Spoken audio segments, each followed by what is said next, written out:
ready to go live.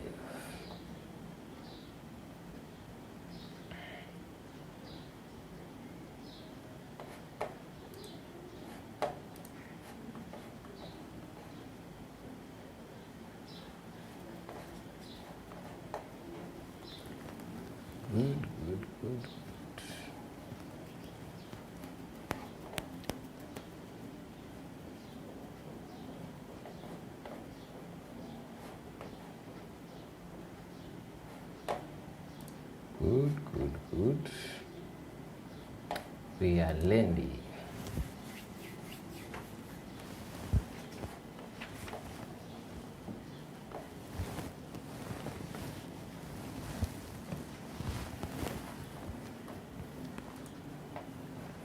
Okay. Hello and good morning, good afternoon, good night, good evening from wherever you're watching us from. Today is another beautiful Sunday that we are grateful to the Lord. We are grateful. We meet again. How have you been, bro? Thank you, Brother Fred. I've been well, I thank God. It's a beautiful Sunday. Of course, now this has become like a ritual. Kama dawa, kama kawa. Kazi na dawa. Okay. Yeah, when it's Sunday, we know Word Cafe comes through and we share in these conversations. Okay. So I'm very excited, humbled to be in this platform. Wiki ilikuwa vipi? Wiki ilikuwa wiki nzuri. I had projects and trainings that I was conducting. Customer Service Week is coming from the 5th of October. So Customer Week ya nani sasa? Customer Service Week, the National Customer Service Week. Oh. Yes, it's coming on the 5th of October. So we were basically last week we were busy trying to just elevate different companies. Our client wanted a training on beyond customer experience, and that's basically what we are doing. And this year's theme on the Customer Service Week starting from 5th October is on Dream Team. So I think even at Word Cafe we will be celebrating the Dream Team that you have put together. Yes. So I'm also part of the Customer Service Week. Of course, you have to appreciate your clients and continue doing the great job you are doing at Word Cafe. Wiki yako imekuwa vipi? Wiki imekuwa sawa, imekuwa wiki nzuri. Okay. It was a beautiful week. Kimapeni ilikuwa sawa.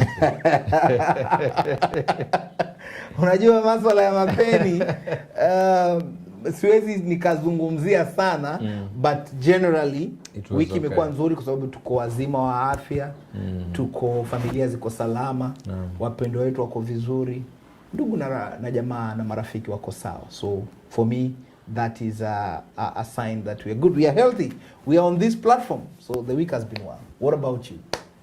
Mimi nilikuwa salama, nimesafiri. Good.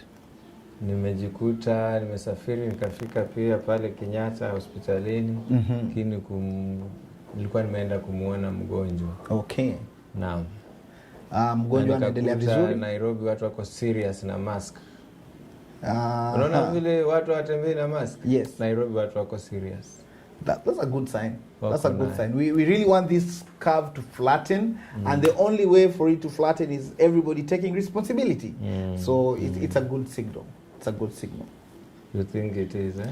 Yes, it is. Of course, latest clips on TV showing our politicians moving around a little bit carefree was a little bit worrying, and even listening to the Ministry of Health on the fact that now more than ever we still need to be vigilant to ensure that this curve flattens and normalcy resumes. We are really waiting on the presidential address.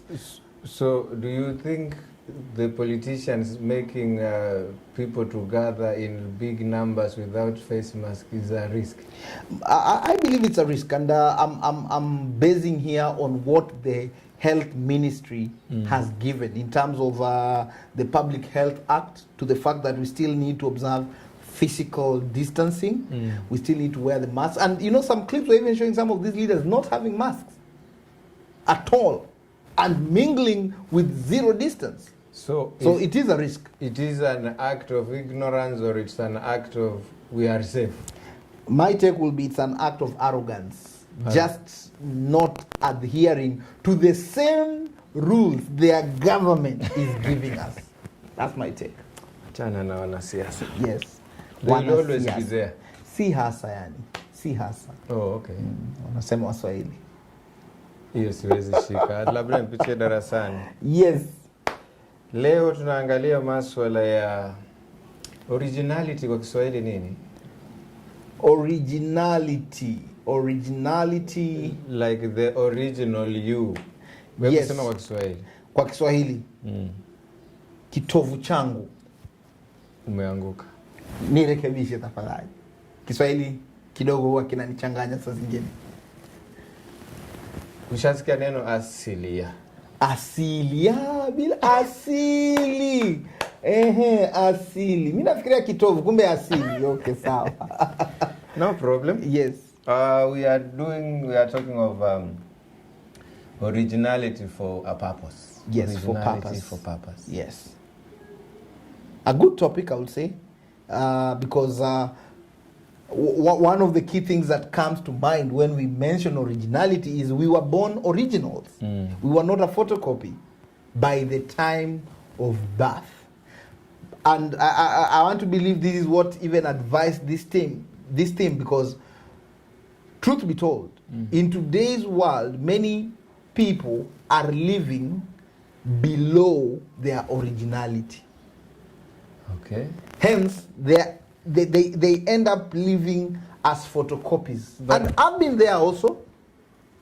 I wouldn't want to say people. I've been one of the But how do persons. you believe they are living below? Si average na si juu. Muda mwingi ukiangalia vitu ambavyo vinatuzunguka utaona vitu vingi watu wanaiga. Because kule kuiga ndio unaanza ku lose your originality. And maybe to just create a context, look at when we were kids and even our children, watoto wanapochipuka wako very original kwa jinsi wanavyofanya mambo yao, maono na mambo mengine ambao wanatarajia kuyafanya. When you listen to children's conversations, they are very original because they are speaking from the heart, from deep down how they feel and how they perceive things. But then family and society starts tuning them to how they want them to be. Hence, along the line, we start losing our originality and we conform to what society expects. And that's where the problem begins. Hakuna tatizo. Yes. Do you think this is the reason why your dad maybe wanted you to become a high school teacher? Exactly. Most of our parents, and it's still happening even today, Yes. wanted to influence our choice of the careers that we pick up. Simply put, they wanted to direct us on this is the course we want you to pursue. Yes. Which, looking at it from a 360 dimension degree, Yes. it's not a bad thing. Whereupon, let's say you've observed your child and you've realized they have abilities in this particular area, Yes. tuning them to pursue that area is not a bad thing. But then we have those who are hell-bent in ensuring that it is this one direction we want you to follow and don't deviate from it, making many people taking up careers and occupations that they really didn't want.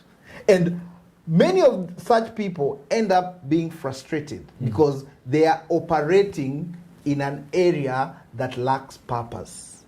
And I think today's conversation is meant to look at how then could we change? How then can we change this narrative and ensure that even at the space where we are at as adults, we still pursue purpose and we maintain our originality. Our young teenagers, our young children, we also ensure that we direct them towards their purpose and their originality. Because we have some parents who live through their children. You wanted to become an engineer, you never became an engineer. Now you want your child to become an engineer for you to feel finally there's an engineer in the family. That's your That's your dream. It's maybe your son or daughter wants to be a guitar player. Maybe he or she wants to be a sociologist. He or she wants to be a businessman, a businesswoman, and you want him to go do medicine. My friend, awe baharia. atadunga watu shindano vibaya. Wacheka. Kuna kitu umeniangaisha hapo. Parents living in their children. Exactly, living their dream through their children. At least kwa hii nyumba kuna a real story. There's this lady who actually went and did architecture for 5 years. Graduated from the University of Nairobi. And upon graduation, she was very elated. Of course, the entire family was there, even the clan. And during the party, the daughter tells the father, "Dad, I've finally brought your degree home. I have graduated now. Here it is, first class honors. I did my best for you. Now, will you allow me go do what I want?" So that is after how many years? 5. So she wasted 5 years. For the father. Now, after the graduation, now she tells the father, "Now, can you allow me do what I've always wanted?" She wanted to do what? To become a chef. And that's what she's doing today. But the degree was put very well in the family's cabinet for the father. Of course, it was a deep moment of realization that all along, I've wanted my daughter to do something that she doesn't like. And she did it well though. But she still did not want. Today, that lady owns a very prestigious restaurant in Nairobi. Okay. So, I may guess this lady. you know, Bwana Saisi, there are 2 most important days in our lives as human beings. Yes. One is the day we were born. And 2, you can give it a guess. The day we realize why we were born. Perfect. Kwa hivyo nimepata. Umepata. The day you realize why you are born, that is the second biggest day in your life. And that is the day you literally start living.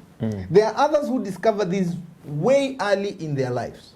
And because of the supportive community around them, they really thrive to become the person that they want to become. And there are others who discover it later in life, but it doesn't matter as long as you discover why you are on this planet Earth. That's a very significant step. And maybe for the faithful, we can relate this from the book of Ephesians. Ephesians chapter 1, verse 11. It says, "It's in Christ that we find out who we are and what we are living for." Long before we first heard of Christ, he had his eyes on us, had designs on us for glorious living. Before we discovered, before even we were born, in the book of Jeremiah, God knew us and he had great plans for us. So by the time we manifest in this world, there's already a plan out for us. And part of the overall purpose of what Christ has for us is for us to work out in everything and for everyone. I'm paraphrasing from the book of Ephesians 1, verse 11. Of course, just picking it on this spiritual perspective, on why we come alive, is because there's already a preordained plan for us. Our role before we were born. Before we were even conceived. Kwa ufupi, when we are created, ni software inakuwa inbuilt. Iko pale. That's why ukiwa pale kitoto kichanga, unakuwa na msisimuko fulani wa vitu ambavyo unataka kuvifanya. Kisha society inakwambia wewe, inakukanyanga, waacha zako. Kwa hii clan yetu hakuja wahi kuwa na mtu kama huyo unahitaji. Hapa sisi tuko hivi. Alafu mtoto akisikia ile sauti muda mwingi, the original self starts dying slowly but steadily.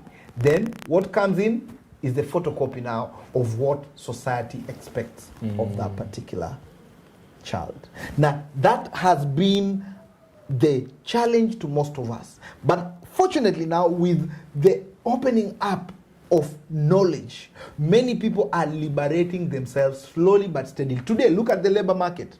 The labor market has opened up to skills, not necessarily to the certificates and the degrees and the papers that you bring to the table. It is what can you do? And I'm happy that we are in that dispensation at the moment. Skills over papers. Because the skills we bring will be determined by the purpose that we are living for. Remember, you are not an accident. We are not accidents.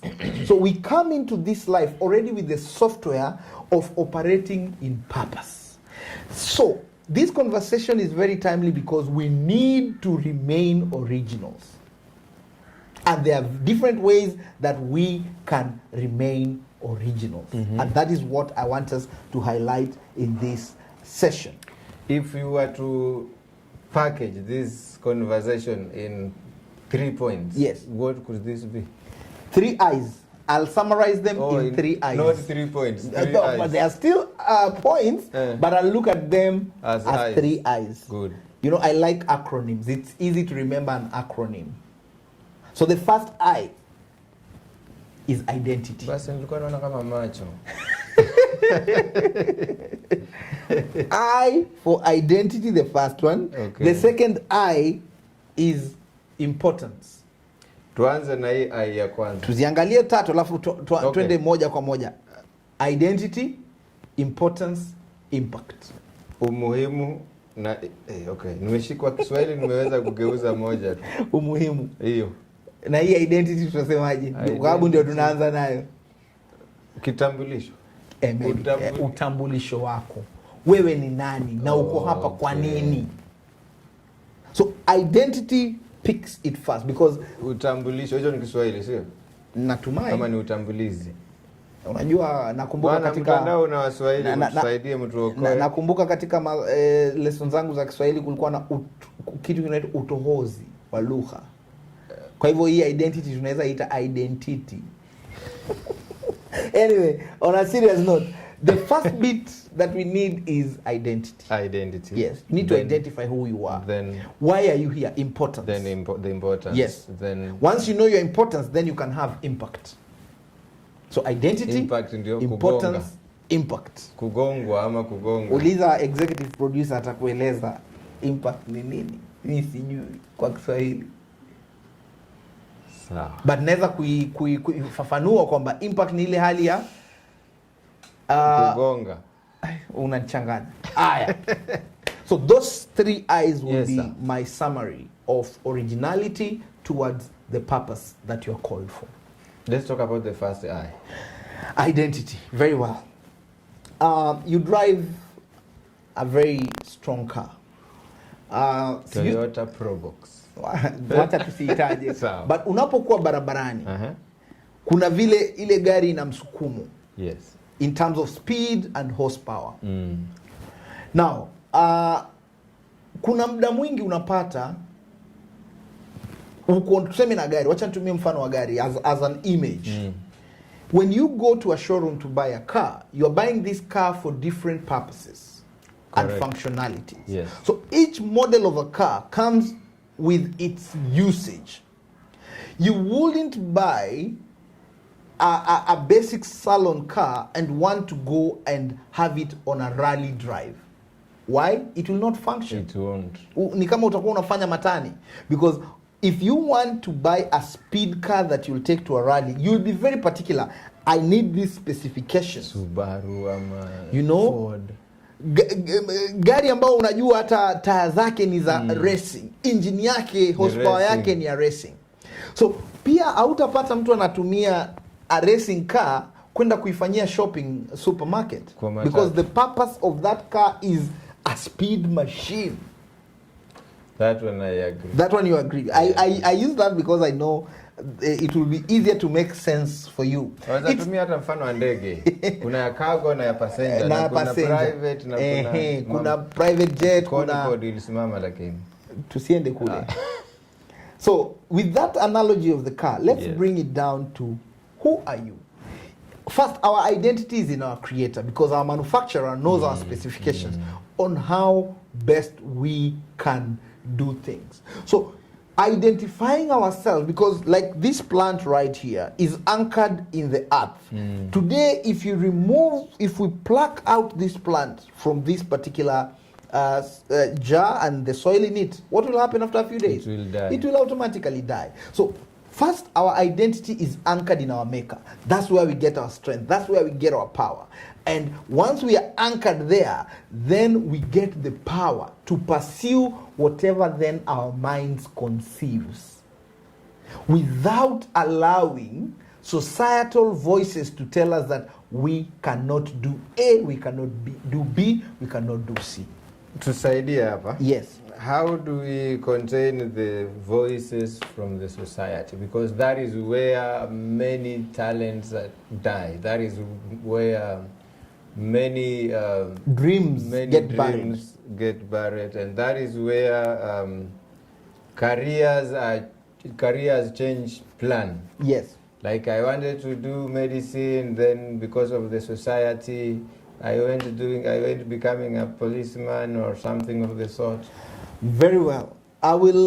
This is a very pertinent question, and I think it's a timely one, because one of the things, and our live stream audience, I would want us to take this really very well. All right. Is allowing guidance to be there, especially for our young children. Yes. And also our teenagers. Let us guide them, but let us not push down their throats what we want them to do.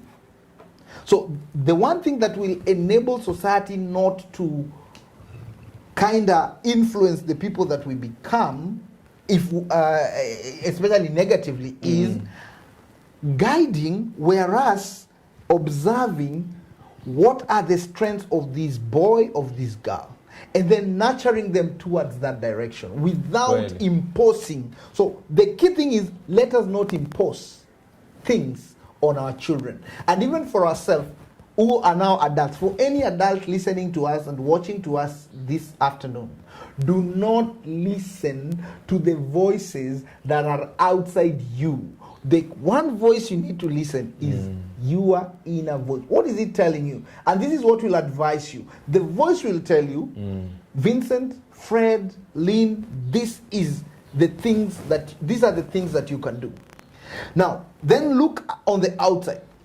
Do these things make me come alive? Do I get excited about these things? Can I do these things without pay and still feel good about myself? That is a voice of identity. Children may be going back to school anytime soon. Yes. Before the January. Yeah, according to the papers, 19th of October, the gradual opening up might start. Now, inside me, I have a feeling that if these children may come back to their senses and know who they are, even if an exam was set before them in October when they open, they will still do it, because they've been in books since the last 7 years or near 8 years. Yeah, for the primary learners and also for the high schoolers.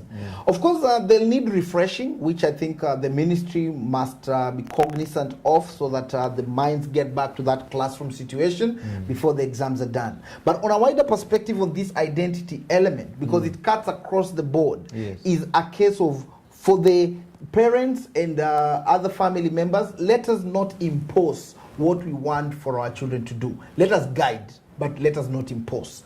Then for adults, and you are feeling like maybe you are in this situation, you're in this workplace that you don't like, you're in this career that you don't like.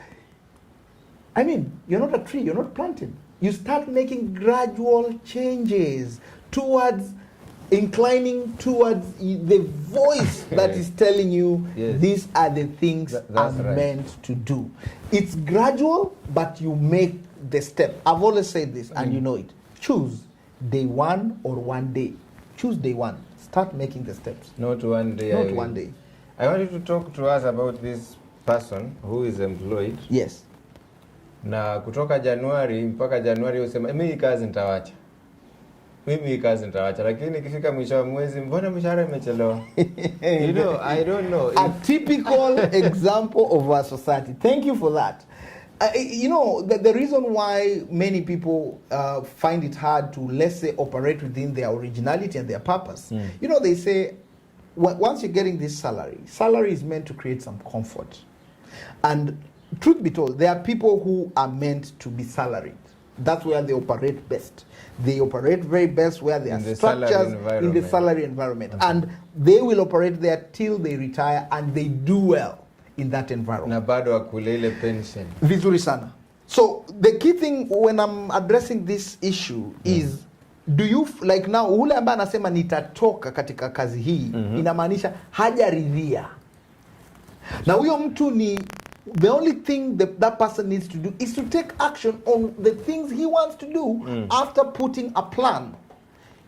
You need to have a plan which will be advised by your identity, because remember, the identity is what tells you what are my skills, what are my passions, what is my drive, what solutions can I offer which will ensure that I still have a stake in this country or even in the world. And that is the purpose, because the purpose that God gives us is to come and be solution providers in whatever industry. Today, when you are a production, an executive producer of a live stream like this, or you have a production house for events, you are solving people's problems.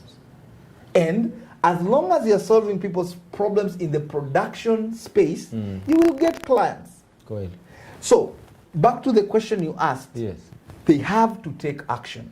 If they're feeling, I'm trapped in this cycle, they should choose day one, but with a plan. They should not just wake up and stop going to their employer. One day. No. They should choose their one day after having a plan. So they need to stop that one day and decide, I've put this plan, perhaps I need this a little bit of some saving to cushion me. This is a plan, this is the solution I'm going to bring to the market. This is me, this is my identity, I know I have these skills, I can do ABC. Boom. Then start fearful, start with what you have, and then keep making steady steps. And this is where Darren Hardy comes in. Darren Hardy is the author of the book Compound Effect. And I agree with the principles in Darren Hardy's book. The Compound Principle book just talks of making small steps gradually to your intended goal. Okay. And this intended goal will be advised by the identity. As I've said, there are people who operate well within the confines of an employee-employer kind of relationship. And fine, as much as these people sometimes will grumble, they are comfortable in that space. And if you remove them out there, they will freeze and life will change. But there are those who feel, no, this is not the best for me. They are very uncomfortable with being given routines and all that. If that is you, you can always make a plan, looking at your skill set and the things you want to accomplish. What gives you, yani unasikia kitu kinakupush kwamba nataka nifanye hii. Hiyo ndio kitu ambayo identity yako ipo. And when you start doing that, you will be operating within your purpose and your originality. So take action. It's as simple as that. Okay. Yes. I want us to take a question here. Kindly do. There is a question here. Bring it on. And before the question... Yes. Okay, let's take the question. Okay. Videdi? Yes. Videdi, I see Helen Mukunza watching from Chavakali, Najma Luchina, Saisi Mkoju. Thank you very much. Videdi, Kese Mudo. This is we need to give some award to Videdi. He has always followed us closely. Okay. My big friends, I have a question, please. Can personality, character, and charisma tell about a person's originality, or are they related? Number 2, which is the simplest point to note in the purpose of your originality? And 3, which voice does originality have upon one's future life? Wow. Very profound questions. Kuna wengine hukutaja? Ngoja Helen Mukunza watching from Chava, Najma, watching as well. Okay, fungua zote tafadhali. We appreciate everybody who is on the live stream. We are here because of this community. Okay. We are really appreciative. Basi zimenichanganya man. Zimekuchanganya? Nilikuwa nimeona nyingi mahali lakini no, sasa. Nataka tumjibu Videdi ameuliza maswali. Maswali 3. Now, personality really comes in on the identity. Okay. And thank you Videdi for that, because the identity you have will be determined by the person you are. I am an enthusiast in seeing people progressing from one step to the other. And I love communication. That is why I'm a management trainer. That is why I'm also an MC. I get energy from people. Okay. That is why I'm an educational consultant as well. And I also conduct team buildings, because my vibe, my strength, I feel alive when I'm around people. Hence, that is my personality. I'm an expressive. When you look at personalities, I'm an expressive person. We have amiables, we have analyticals, we have... I think I'll put you under analytical, because you are very keen on details. Watu wa umbea. Si umbea, analytical kwanza hawaongei sana. Hawa wanaangalia vigezo. But that's a story for another day. But you are an analytical. Now, so your personality will determine what you will eventually do. Because if you have let's say you're an analytical person, you cannot be a hype person. You can't do events. Like you can't be an MC. Because these analytical people are people who just love numbers. Most of them you'll find them as accountants, graphic designers. They just love working behind the screen. Au si watu wa watu. As in, ukiweka kwa watu kidogo wako shy and everything. Yani watu kama referee hivi. So, personality yako itadetermine vitu ambavyo utavifanya. Yes. So, your personality comes largely to influence your identity. Good. Hence, as we are talking of identity, remember, we are looking also at your importance. So, Bonavidedi, there are a few questions that I want to put forward to all of us and then reflect them as we are answering. Yes. I think Videdi, that will be in order. The first question, and these are life, they are some of the profound questions we must ask ourselves. 1, what will be the center of my life? What will be the center of my life? My life. Number 2, what will be the character of my life? Correct. What will be the character of my life? Number 3, what will be the contribution of my life? Okay. Number 4, what will be the communication of my life? Last but not least, what will be the community in my life? Getting back to the personality and simplest points to note in purpose, and which voice does originality have upon one's future? Your future is determined by your originality. Why? When you ape other people, when you want to live according to how other people prescribe you, then you are limiting yourself in many ways. Because when you are a photocopy, that means ile sharpness yako ambao Mungu amekupa ina diminish. The light that you came with, it's dimmed by being a copycat. Now, we know very well, and I think it's in the Holy Book, that it's your skill and talents that will bring you before kings and queens. Yes. And remember, it's not your career that will go with you to eternity. It is your character. It's the character that will determine if we get eternity with Christ. Now, looking at what will be the center of my life, the things that you want to have your life anchored around will determine the person that you become. As we've said, there are people like now, the space I'm in, I know I am alive today to influence people through trainings, propelling them to greater heights. For me, that gives me a lot of happiness. Anytime I do a training and I get feedback, I get maybe a delegate sends a message or just appreciates VTT, we are honored that you did this. For me, that is what I live for. Knowing that I've impacted a quick somebody. question from this guy. Bon Emmanuel is asking, thank you for watching. Does originality dictate one destiny, or is it destiny that dictates originality? Hey, this is a philosophical question. Salim Zito. Let me take it again. Is it originality dictating destiny, or destiny dictating originality? I'll go with the first bit. Originality will dictate your destiny.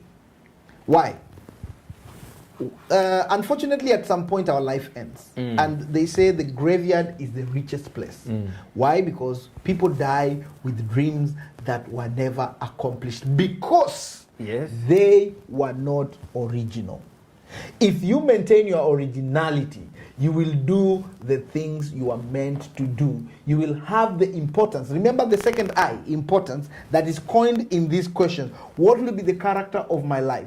What will be the center of my life? What will be the contribution of my life? The importance. Each one of us is important.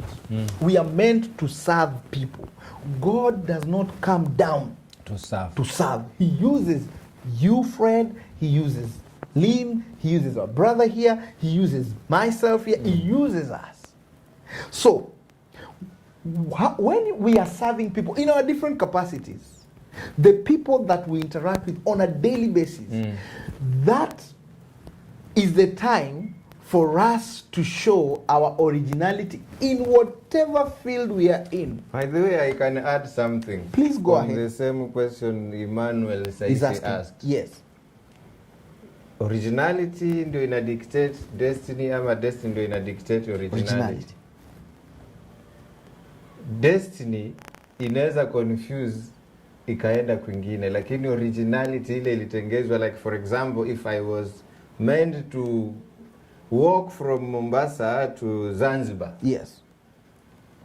I have to come from somewhere before I arrive. True. But hapo njiani, iwapo nita change mind, sitafika. Yes, utafika Zanzibar. So destiny haiwezi dictate originality kulingana na mimi. And I agree with you. Emmanuel, originality dictates, and Bwana Fred, you've used the right analogy. If we were to go to Zanzibar, somebody else might fly. Yes. Another might do a road trip. Yes. Another one might decide to use a boat. A boat, yes. Destiny yetu ni wapi? Zanzibar. So ile originality yako ndio itadetermine itachukua muda gani kufika, lakini motherland nitafika. Na hilo ndilo jambo la maana. Sote tunawania kufika. Jinsi ya kufika kunategemea sisi wenyewe, the abilities we have, the skills we have, and what we will do with them, largely tupatane Zanzibar. So kitu muhimu hapa original, yani kukua original. Kuwa wewe.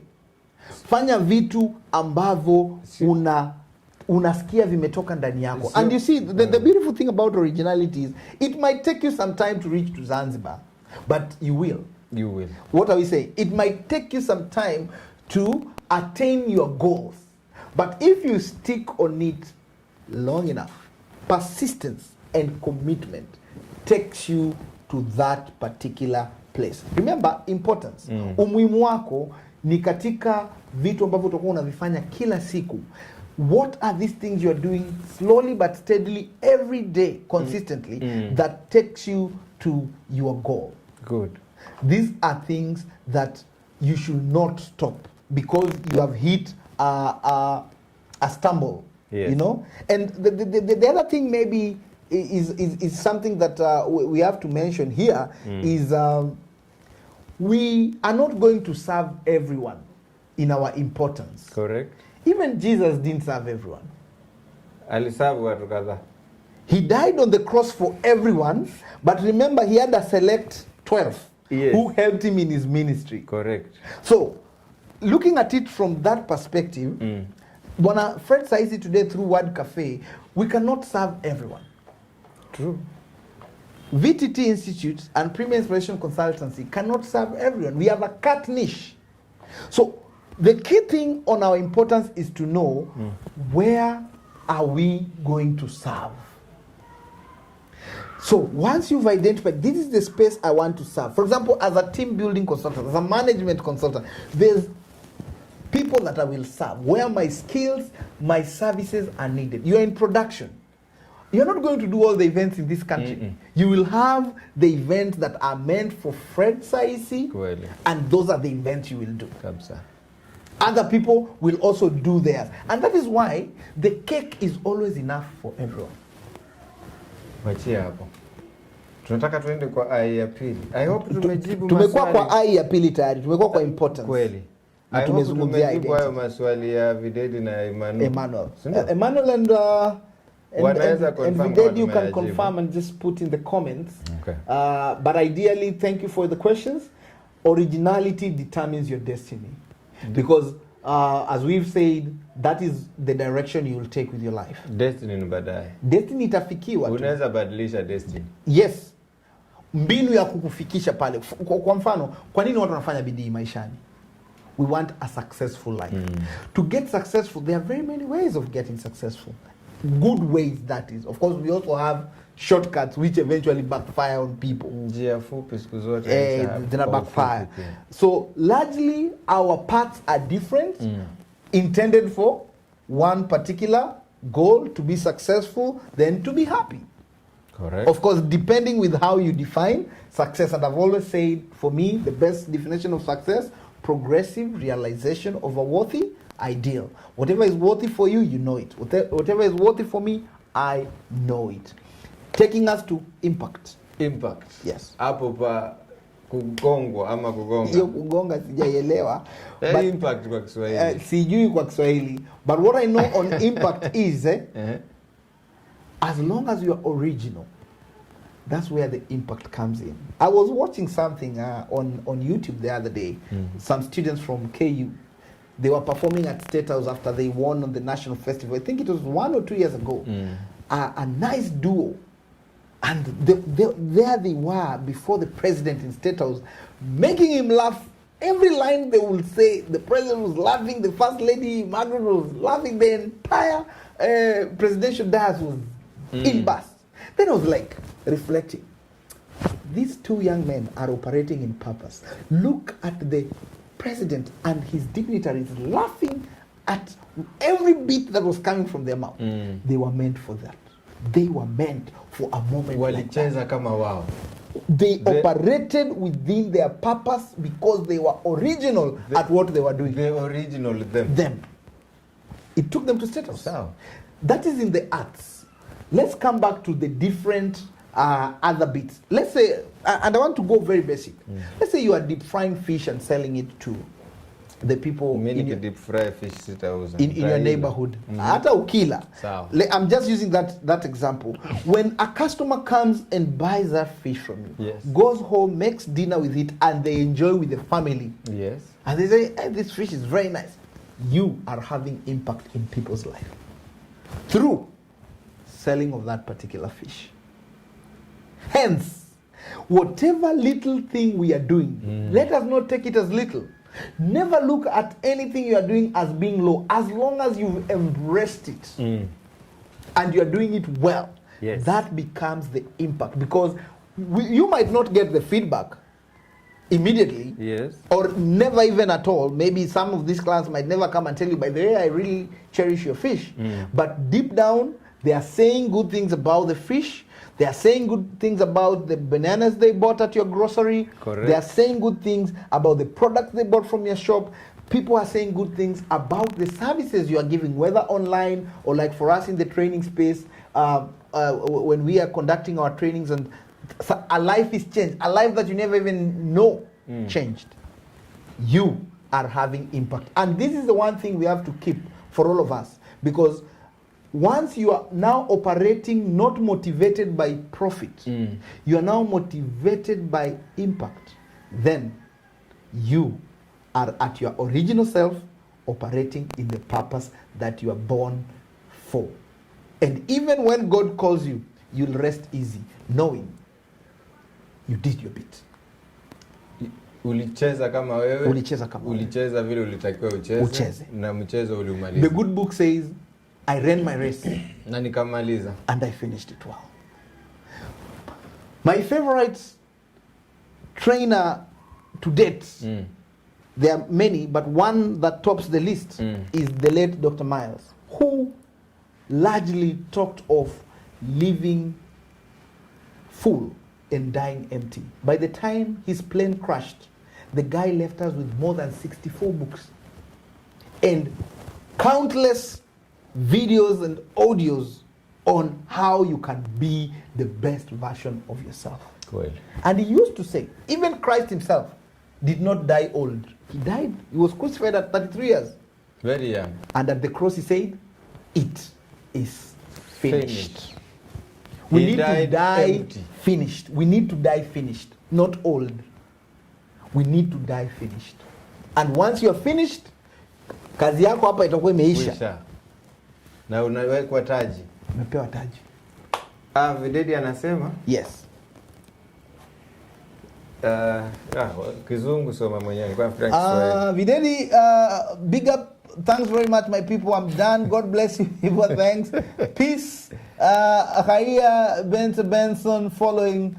You've not said from where, but we appreciate. Lazima kwa mahali karibu na bahari. Anapenda bahari sana. Huyu anajua akiangalia kipindi lazima awe karibu na bahari. Yes. So, unapata kitu kikubwa hapa pia kinajitokeza kwa originality is the character. Always the character that we take determines our impact in life. Kwa sababu character is formed by our daily actions, more or less like our habits, which really become the person that we become. Desturi na tabia. Yes. Desturi ndio character. Bwana saisi unajua ukiniletea hizo translation sometimes zinanichanganya. Naweza kosa kutoa neno fasaha, but nadhani wasikilizaji na watazamaji wetu wanatuelewa. Okay. So focusing on your character, notwithstanding what is happening, especially today in the digital space with social media, remain unoriginal and your space will not be saturated. Let's look at some of the examples that I think people can relate on social media. Comedians. Yes. Like there's this new sensation called Flacco. He is having split personality. Yes. Mama Otis, Baba Otis, I don't know, Otis mwenyewe. And it comes out so well, so that when you're looking at his clips, like sometimes when I just want to unwind, I open his Instagram page and just laugh myself and just feel happy. He's operating in purpose. He is him. We have many comedians, but he is not trying to copy anybody. He has come with his own way. And as long as you are an original, the world has space for you. That's the beauty. Kwa sababu the manufacturer of us. Yes. Alimejua vititini kimtengeza hivi atafiti hapa. So it is the change of mind ambayo inatufanya originality inapotea, tunajikuta mahali pabaya. Tunaanza kukopi watu. Leo nikitaka kuoperate kama Fred saisi nitaumia. Kwa sababu Fred sijui unafikiria vipi. Fred, I don't know how you move. Yes, I could see a few things and maybe even try, but I cannot be Fred. Fred can only be Fred. Yes. Vincent the trainer can only be Vincent the trainer. And if today I try to maybe speak like another action speaker, I try training like another trainer, I will lose it. Because I cannot be somebody else. I can only be Vincent the trainer and operate within that purpose by aligning myself to the character that will be able to ensure that I also have impact in society through the grace of God. Kulingana na timing, inabidi tumalizie hapo. Kabla hatujamaliza, umejibiwa. Aha, izin Mikindani. Mikindani lazima iko karibu na bahari. Huwa kuna wanasema mkono wa bahari. Mkono wa bahari pale. Naam. Naona pia tuko na Stanley Lusimba, wonderful. Thank you Stanley, we appreciate you. We appreciate joining us in this life. Ile kitu Stanley amesahau kuandika hapo ni Bishop Stanley Lusimba. Ooh, he's a bishop. Salute Bishop Stanley. Salute. Amesahau kuandika. Salute Bishop Stanley. Yes. Maybe kwa sababu ya wanasema kwa English interest of time. Yes. The time of interest, whichever comes first. Yes. How do we sum up these 3 I's? Identity, importance, and impact. These are the things that should drive us. And are you going to have challenges as you are creating your importance and your impact? Yes, the challenges will be there. But remember, you will always be able to have impact if you are original in whatever space you are in. Because this originality will also attract to you other people who are original as you. Yes. And iron sharpens iron. So once you're in this community of originals, you will be able to leave an imprint on the sands of time. Correct. Through your services or even through your products, but most importantly through serving humanity in whatever you are doing, whatever space you are in. As long as you are original, there are people that you're going to touch. And as long as you'll have impact, even on one person, you will have ran your race well. One person. Even just one person. And that's what motivates me. And I'm happy Word Cafe organized this forum, because even if one person listens to us in this live stream and gets something that changes their life, whether they will comment or not, we have done our work. The race is well run. Well run. The rest is for God, because we are in this space to share nuggets that can help us in our personal development.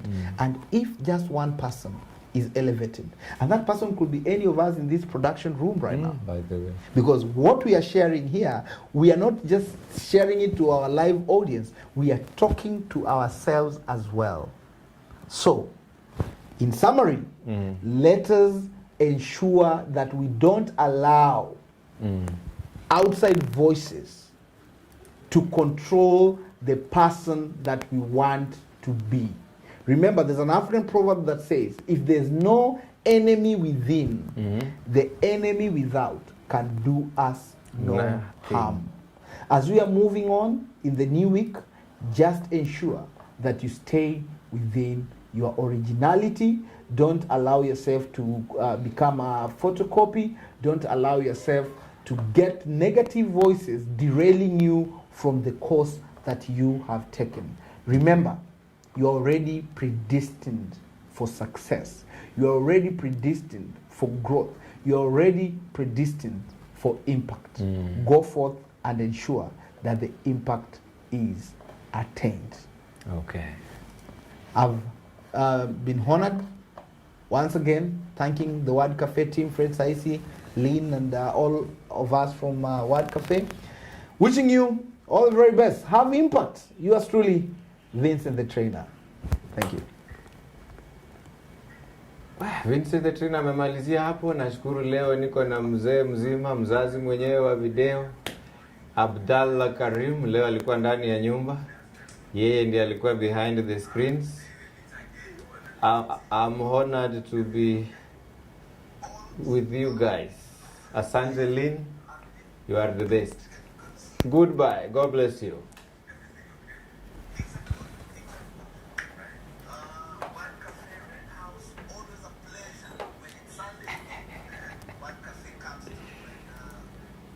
All right. Habari ndo hiyo. Kuisha maneno. Umestopisha YouTube?